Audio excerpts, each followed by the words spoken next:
Hello and welcome to another episode of the F1 Breakdown podcast. I'm Jack George Maynard, a news and blog writer at F1 Breakdown. And we've had the Chinese and the Bahrain Grand Prix since our last podcast. And we're basically, in this podcast, we'll be talking about summing up the events of what's happened in those both Grand Prix. And we will be looking at news stories such as Kovalainen coming back into Formula 1 as the reserve driver for Caterham. Do we see that as a misjudgment from Caterham, realising they have to return to an experienced driver in order to get decent feedback and decent data results from wind tunnel experiments and all their data and their upgrades that they have coming through. And also I'll be talking about Esteban Gutierrez. He's not had the best start, I would say, so far this season at Sauber, but those we will get onto later. But firstly, we will talk about China, and obviously Fernando Alonso, as most of you will know by now, won the Grand Prix in a very commanding style. He managed his tyres superbly, much better than the Mercedes and the Red Bulls, and crossed the line first. Him and Massa also started the race pretty quickly. Both of them have had lightning starts, which the Ferraris always do. And they managed to move up the field and easy to get past. And Fernando was in the lead quite from early on stage. What was very interesting was another pole for Lewis Hamilton and Mercedes. Seem to be going backwards in the race, which is obviously not what they want to be doing. They've probably got joint second, maybe the third fastest car on the grid. And with all the talk with Lewis Hamilton saying that the car was not going to be quick enough this season, but obviously the car is quick enough and he can challenge for wins, but the car is unable really to travel to fight for wins this season if he keeps falling backwards in the race. So Mercedes are really well look at their tyre wear and look at their race pace, because their qualifying pace, they're quick back-to-back poles, pole in Bahrain, pole in China.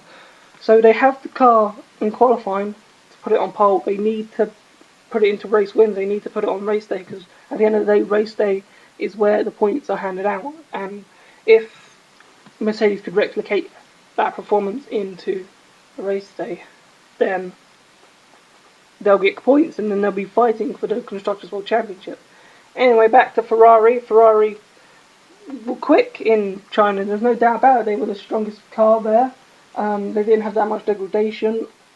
And, you know, that's how you win. You have to manage your tyres correctly. This is why I think that the tyres this season are a benefit to Formula 1, because it's another aspect, as I said in my last podcast. You have another aspect of the race, and Ferrari managed it perfectly.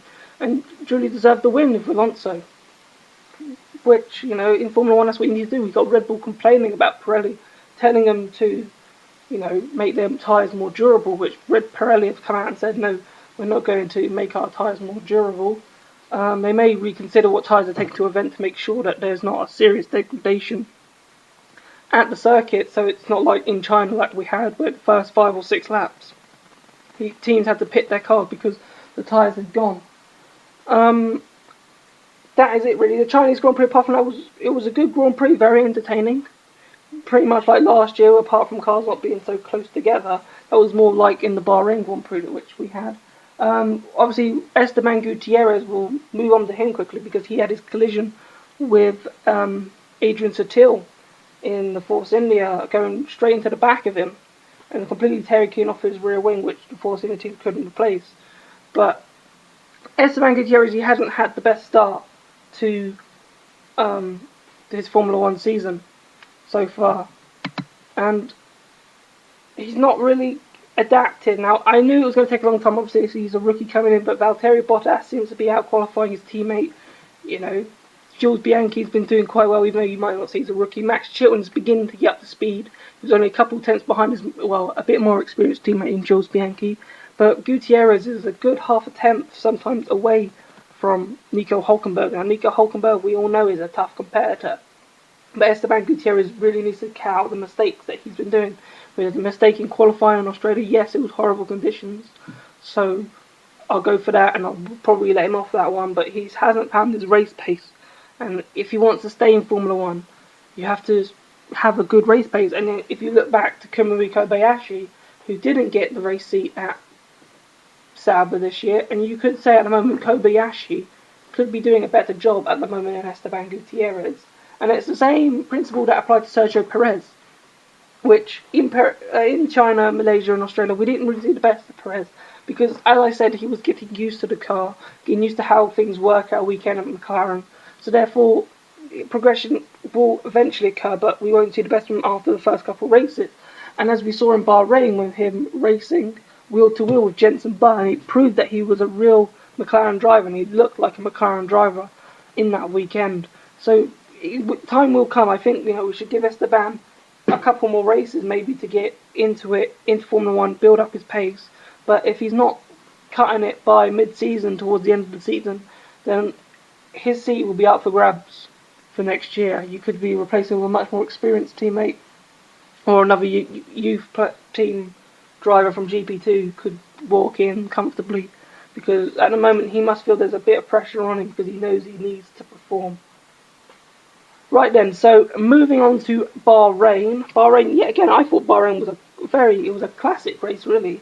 I've really enjoyed it because there was a lot of action, a lot of overtaking. As I said with Perez and Button, there was constant overtaking down to turn 4 and turn 5, especially when Vettel did his move on Fernando Alonso. You could tell from that move that he did, it was a race-winning move because he was eventually going to get past Rosberg. I know he said that getting past Rosberg was tough, but it was more or less inevitable that he was going to get past Nico Rosberg sooner rather than later. And because Rosberg was not quick and Vettel got through, that gave Vettel at the time and was able to coast and literally drive away from the field where people were still jostling with Nico Rosberg behind. That was it really. There wasn't any retirements apart from John-Eric Verne with his little incident with Charles Pic at the beginning of the race. Apart from that, the reliability issues at Bahrain were very good. Vettel, drove away with it. It was good to see Romain Grosjean actually come back through the field. He's been struggling with the car for the first couple of races, and Kimi Raikkonen's been out racing him.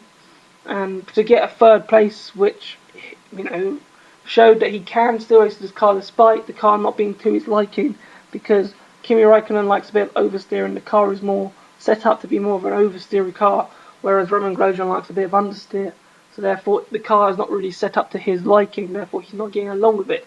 So that is one of the main reasons of why Kimi Raikkonen has been out-qualifying, out-pacing and out-racing Romain Grosjean in the races and qualifying, which you can understand. So it was good to see Romain Grosjean finally getting to grips with the car and finishing third. Yes, still behind Kimi Raikkonen, who finished second, but at least it's part of the Grosjean that we saw last year, who could fight with races and who can be a bit aggressive. Yes, he was a bit too aggressive, you could say, last year with his ban and kept crashing into people in the first corner. But at least we're starting to see parts of the old Grosjean back. Yes, maybe he might have been cautious at the beginning of the season in order not to get told off. But now I think we might start to see the proper Grosjean, the Grosjean that we know from last year. Because I think if you're a Lotus fan and if you're a Formula 1 car, you might want to see a bit more of the Grosjean that we saw last year. Because he was aggressive, he was up for it. Now it looks like he's, biding his time, being a bit more patient. Which is perfectly fine for a Formula 1 driver. You need to build up that. Because the more patient you are, the more you learn, basically, in Formula 1, so therefore you become a better driver, and I think Grosjean's going through that stage, and once he exits that stage I think he'll be a much better driver, and he should be able to give Kimi Raikkonen a run for his money this season, basically. And the podium, the same as last year, with Vettel first, Raikkonen second, and Grosjean third. Not very often that happens 2 years in a row, but, a nice little something to go down in the history books for a while. And that is it, really. There was not too much else that happened with Bahrain, apart from Paul di Resta getting his equaling his best finish in Formula 1, which was a 4th place, and he was running in 3rd. Force India's looked quick there. It was good for Force India. They really needed to do something like that, and especially Paul di Resta, because he's been outpaced by Adrian Sutil so far this season. And Adrian Sutil obviously has had his issues, and